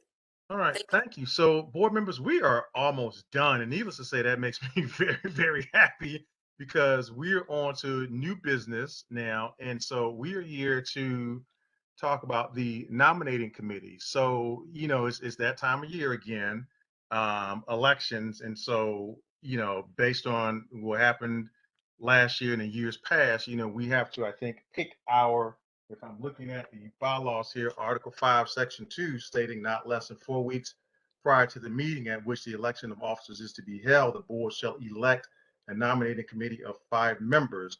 So to that end, I know that Mr. Stricker and Mr. Mike have experience, so I'm going to defer to either one of them to lead this effort. And yeah, I'm just going to defer to one of them.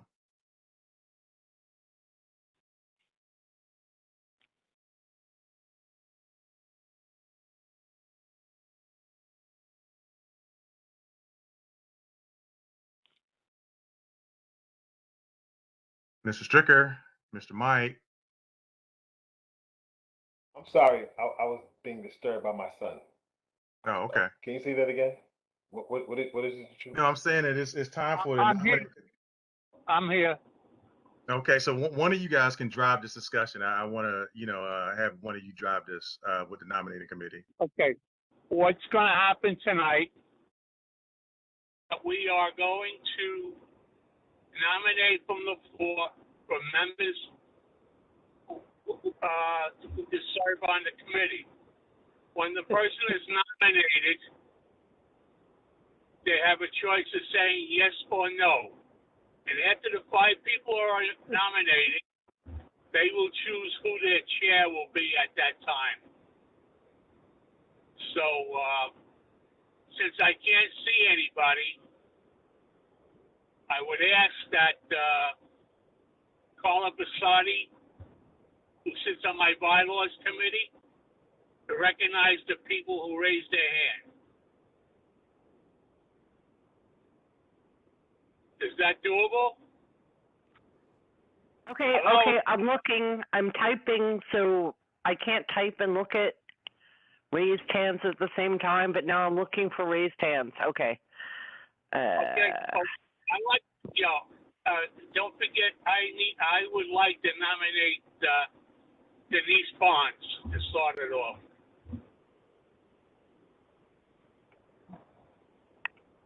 Okay, so we need to ask Mrs. Bond if she accepts, right? I accept. So Denise, are you going to serve? Yes, I said I accept. I accept. Okay, thank you. Okay, Carla, call the names. Okay, I'm not seeing any other raised hands. Am I missing something here? John Isaac has his hand up. Nominate Mr. Clinton Mike.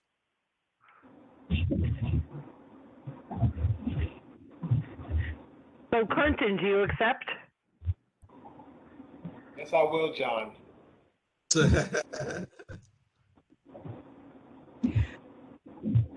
I nominate John Isaac.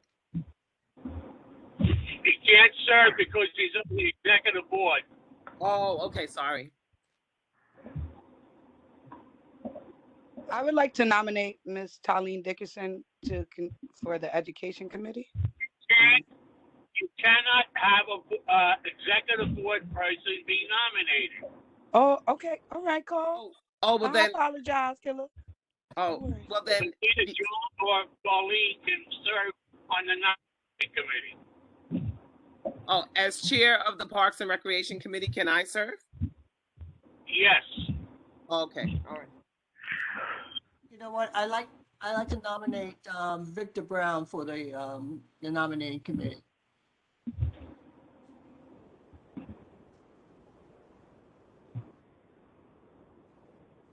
Okay, does Mr. Brown accept? Which Mr. Brown? I said Victor. Victor Brown, yes. Does Victor Brown accept? I accept, yeah. Okay. I'd like to nominate Ted James. Okay, so I believe Mr. James is not present to accept. Carl, how does that work? Caller, I am present. Oh, you're here now. Oh, okay. I missed you. I'm sorry. I apologize. And you accept? Yes, I do. Okay. So that's 4 now, correct? Yes. Okay, so we need one more. I'm gonna try again. I nominate Ms. Shaniqua Moore. I accept. Okay. Okay. So by my count, we now have 5. Denise Bond, Clinton Mike, Victor Brown, Ted James, and Shaniqua Moore. Did I get that right? You need 5. That's 5. 1, 2, 3, 4, 5. That's 5. Okay. Ms. We need to close. Okay, so we're done with that item. Okay. The members of the committee will come back at the next board meeting with a nomination of who they for the officers of the board, and you know, let us know who it is. And then in June we will have nominations for the floor if anybody wants to run against one of the nominated people. So the nominating committee has to get together now and see who they want their chair to be.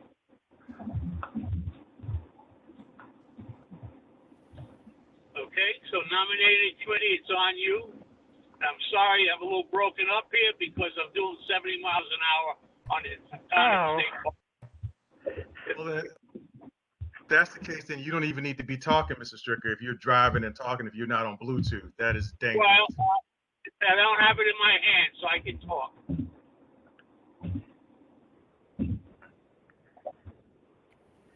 You see people here shaking their head. I mean, you can't see Mr. Stricker, but I'm looking at people here shaking their head.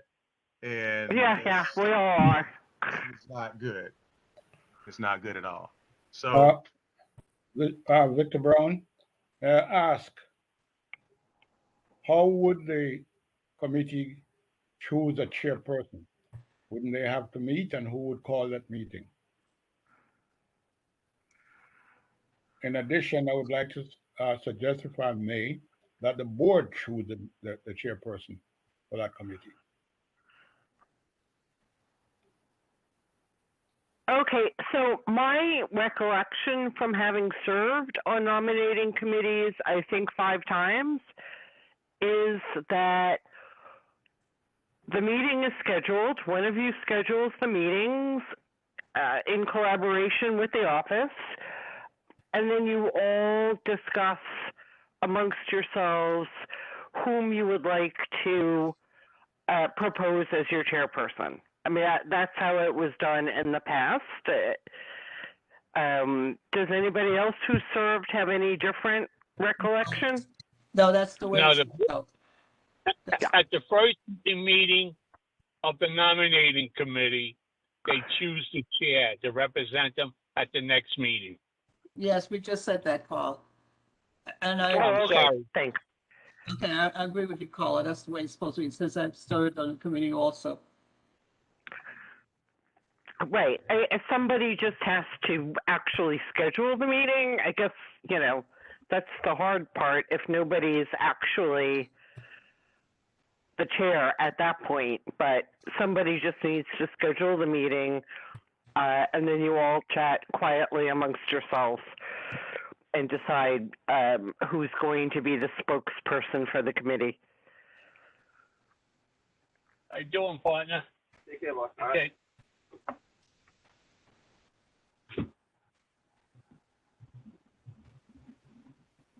I'm sorry, I'm muted. I'm sorry about that. Is that it, everybody? Are we done with that part?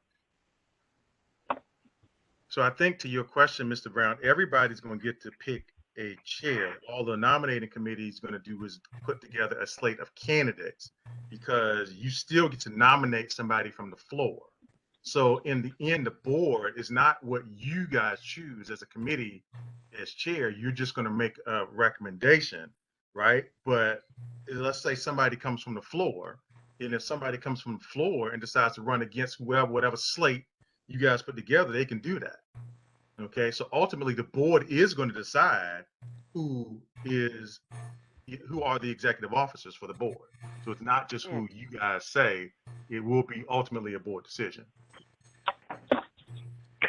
Okay, so let me just ask, in the interest of expediency, George and Ursula, there are so few slots for ad hoc committees. Can you look at the calendar now and propose a date, or is that something you needed, a couple of days to look at? We'll talk to the 5 people on the committee and we'll get a date. Okay. This is, excuse me. Thank you. This is, but you, George, you're going to talk to the people on the committee to schedule a date for what? I missed that. I guess the meeting. Okay. To schedule a meeting. All right, we're going to take care of it. All right. We're going to take care of it. I'll let you know. Okay. Okay. All right, thank you, everybody. Thank you. So let me close the mics because there's some interference here.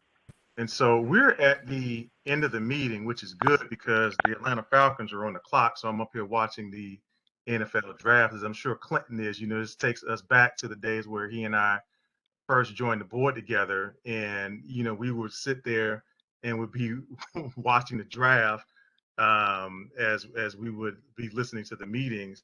And so that's what we're doing here tonight. So I'm kind of glad that we're done. Look, I started to mention something, but and I was debating because I know I said that I would, but I'll just say this. I'll just leave it like this. I was told. Well, never mind. You know what? I'm not going to even say it. I'll send out a note to everybody, and go from there, because I think that in light of what's going on, I'll let everybody know a little bit later on. So I'll just keep it, because one thing that I am, despite what someone said earlier this week, is that I'm a positive person, and most people know that they can reach me if they have a problem, because of course, I'm not hard to find. And so I don't have to hide or anything like that. Or, I'm just saying that if people need to reach me, they can. And if I reach them, I can. And so to that end, I'm just going to reach out and say what I need to say to everybody. What I should have done was something a little bit, like I said, a little bit later, but I will say everything done in the darkness will come to the light. I'll just leave it there. Everything done in the darkness will come to the light. So to that end, I'm going to end this meeting on, so I'm going to hold what I was going to say for now. What I will say is we talked about fun and bonding, and this is the last item on the agenda. We talked about fun and bonding at the last executive committee meeting. And that was a little bit of fun. We're not going to reveal what we came up with yet, but part of the discussion, and I'm laughing at, in particular, I'm thinking about my brother Anthony Reed. I'm thinking about Alfredo, and I'm thinking about Clinton, and Tolene too, because she was on this conversation. Because we kind of sort of differ on what a beach may be. For those of you that did. She's laughing. So for those of you that did not see the executive committee meeting, I'm going to invite you to go back and take a look at it. But, we're trying to come up with something fun for us to do in the summer, because this has been a dark year. It was really been a dark year, and this darkness has been brought upon us. But I'm determined to see it end. And so I think most of you are as well, and we're ready to move on to the light, because as we know, light, although it's an antiseptic, the main thing, of course, is that it's also a cleaning agent. And so we're ready to get out of this dark cloud. And so, as I said, I'll share with you later on. I won't do it tonight. I started to, but I'm going to wait. So we're thinking about something fun to do. Some ideas are a day at the beach, whether we do a barbecue. I think the other one was something else. I had to go back and look. But either way, take a look at the executive committee at the end of the meeting. We had a lot of fun. It was a very fun meeting. It was light. And so it's something that we're going to be bringing. We're going to talk about at the next executive committee meeting, and we're going to bring to the general board to vote on what we're going to do for the summer to improve our relationships with each other. So to that end, before I get to good and welfare, Tolene, you have your hand up.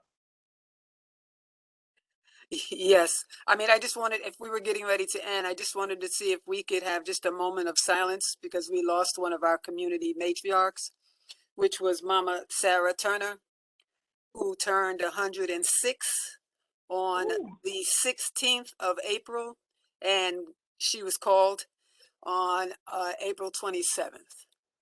Which So is yesterday. yes. Okay. So I didn't know if everyone knew that. She was busy dancing for her birthday, as always. Okay, we got to do the moment of silence, Tolene. So let's do the Yes. moment of silence, please.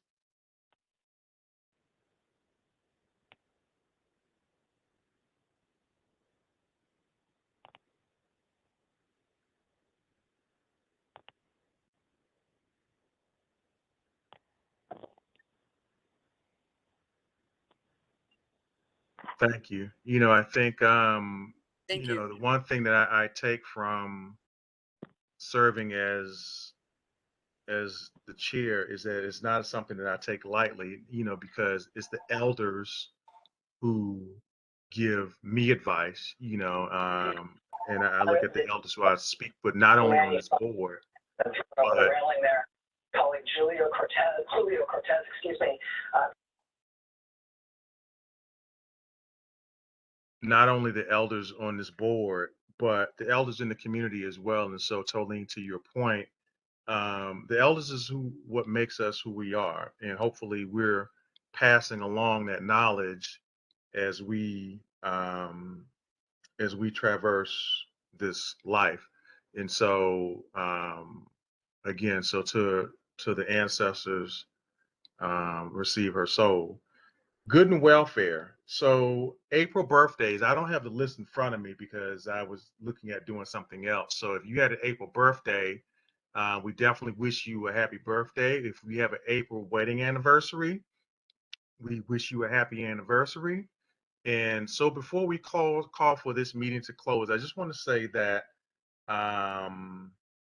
you know, being here with you has been absolutely fantastic. You know, you guys really make my life easy.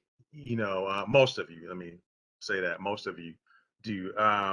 To allow me to lead you, because as you guys know, you know, many of you will hear me say I never asked to be chair, but you know, nonetheless, in fact, when I saw Dr. Hall last, I'm like, you know, you should be doing this. But nonetheless, he and I laughed about it and we kept it moving. But I want to thank you know, committee chairs as well as, you know, board members, because as you know, this is always about a learning process.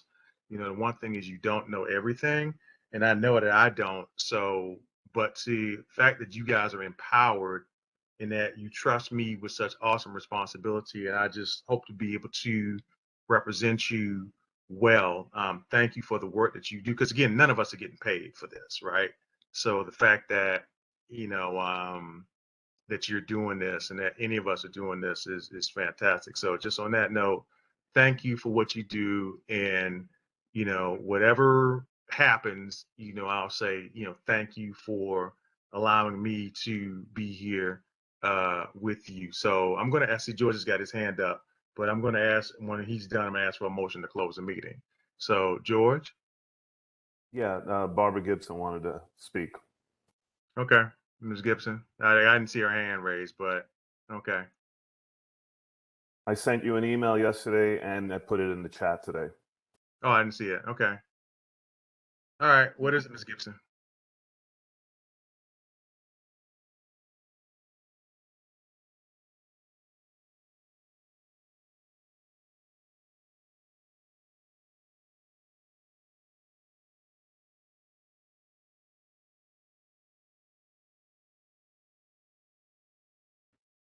Okay.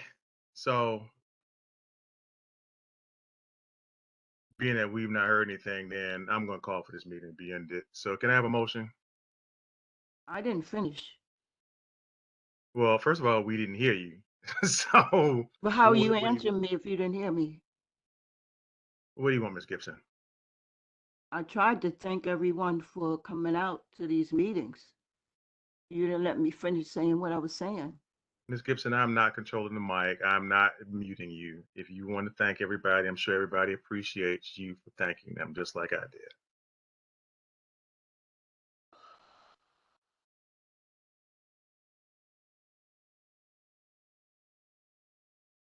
May I have a motion to close the meeting, please? Motion to close. All right, is there a second? Second, Robert Hall. Okay, so Robert Hall seconded the meeting and John Isaac was the one who made the motion. And Robert Hall seconded. Is there any further unreadness before we close the meeting? Motion is adopted. Mr. Victor Brown, could you lead us out in prayer, sir? Okay. Let us pray. Heavenly Father, we thank you that you are always with us and you are ready to guide as long as we allow you. Thank you for leading us through this exercise this evening. And I pray that you will help us all to reflect on what is best for the community, for life, for one another, but especially for you. As we separate now, we pray that you will go with us, keep everyone safe, and help us to remember that we are our brother's keeper, that we can look out for one another and take care of things that are important to the whole community all the time, trusting you to keep us safe and to bless us, we pray. We thank you in the blessed name of Jesus. Amen. Amen. Thank you, And I am Mr. a Brown. senior. Thank you, Mr. John Isaac. And thank you, everybody. Listen, you Good guys night, have everyone. a fantastic evening. Good And, night. you know, the bottom line is that, you know, for mothers, happy Mother's Day. So we have Mother's Day coming up in what, 2 weeks? So happy Mother's Day to all of you wonderful women out here who are mothers. If you are the mother-like figure to someone, you know, happy Mother's Day to you as well, because you are important. So with that being said, the meeting is over. Take care, everybody. I'm going to stop recording, and I'm waiting for BronxNet to close us out.